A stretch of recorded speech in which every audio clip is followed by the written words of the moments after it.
بسم اللہ الرحمن الرحیم۔ السلام علیکم ناظرین۔ چوڑیاں پہن کر نماز پڑھنے والی عورتیں یہ بیان ضرور سنیں اور حضرت عائشہ صدیقہ رضی اللہ تعالی عنہا کا فرمان ضرور سن لیں۔ زبائش اور سنگار عورت کا بنیادی اور فطری حق ہے، جو کہ بعض حالات میں اس پر واجب بھی ہو جاتا ہے۔ بہرحال بننا، سنورنا، میک اپ کرنا عورت کی فطرت کے عین مطابق ہے، لیکن موجودہ زمانے میں نت نئے فیشن اور مقابلہ حسن کی دوڑ نے عورت کو بناؤ سنگار کے معاملے میں حدود سے آگے نکال دیا۔ اسلام عورت کے بناؤ سنگار کا قطعی مخالف نہیں ہے، لیکن وہ عورت کو شو پیس بننے یا بنانے سے روکتا ہے اور یہ قید لگاتا ہے کہ اس کا بناؤ سنگار دنیا کو دکھانے اور شو پیس بننے کے بجائے صرف ایک ہی مرد کے لیے ہو، اور اس بناؤ سنگار کو اس کے محرم ہی دیکھیں اور وہ بھی مکمل آداب کے ساتھ دیکھیں۔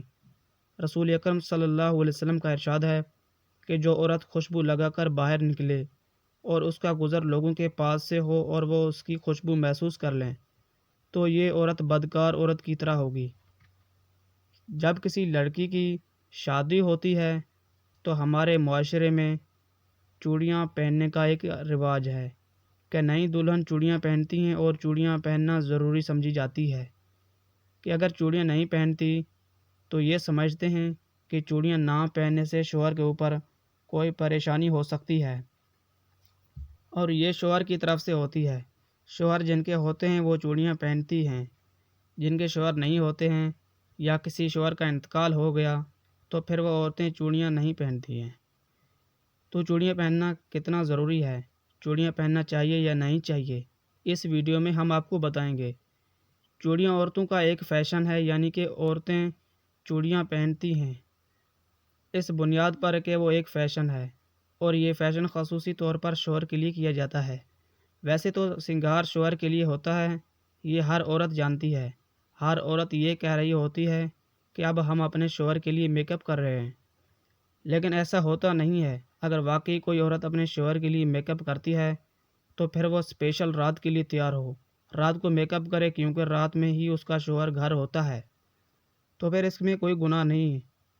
اور جو عورتیں شوہر کے لیے میک اپ کر رہی ہیں تو وہ جائز ہے، اور اس میں اس عورت کو ثواب بھی ملے گا۔ اور اگر کوئی عورت اس نیت سے میک اپ کر رہی ہے کہ ہم گھر سے باہر جا رہے ہیں، لوگ ہمیں دیکھیں گے، تو یہ بہت بڑا گناہ ہے۔ اور اگر عورتیں یہ سوچتی ہیں کہ اگر ہم باہر بغیر میک اپ کے جائیں گے تو ہمارے شوہر پہ ہی الزام آئے گا کہ ان کا شوہر ان کو کپڑے اچھے نہیں دلاتا ہے، تو اپنے شوہر کی عزت کے لیے اچھے کپڑے پہن کر میک اپ کر کے جانا بہت اچھی بات ہے، لیکن خیال رہے کہ نہ محرم آپ کو نہ دیکھنے پائیں۔ آپ کے جو محرم لوگ ہیں وہی آپ کو دیکھ سکتے ہیں۔ اور اسی طرح چوڑیاں بھی شوہر کے لیے عورتیں پہنتی ہیں جب تک شوہر حیات رہتا ہے۔ اگر کسی شوہر کا انتقال ہو جاتا ہے تو پھر عورت اپنی چوڑیوں کو نکال دیتی ہے۔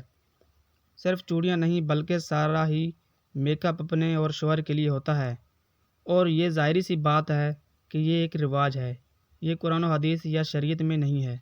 اب اگر کوئی عورت شادی شدہ ہے، اس نے چوڑیاں نہیں پہنی ہیں تو اس کی نماز نہیں ہوگی۔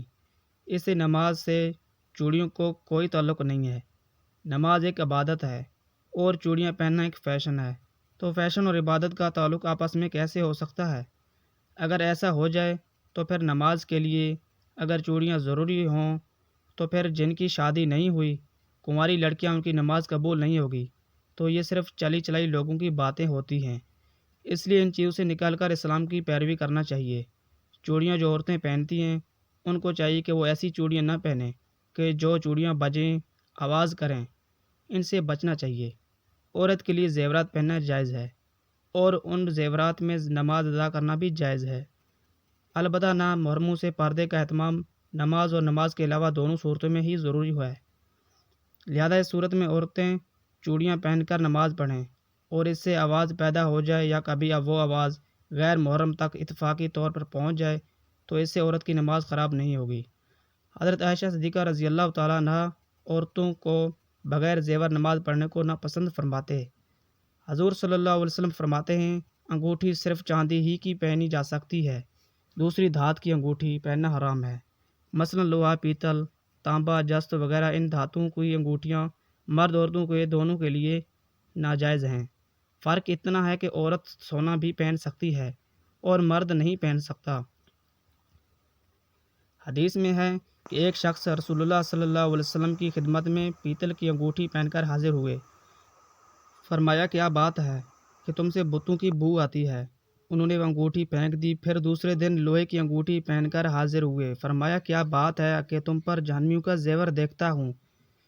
انہوں نے اس کو بھی اتار دیا اور عرض کی یا رسول اللہ صلی اللہ علیہ وسلم کس چیز کی انگوٹھی بناؤں؟ فرمایا کہ چاندی کی، اور اس کو ایک مسکال پورا نہ کرنا۔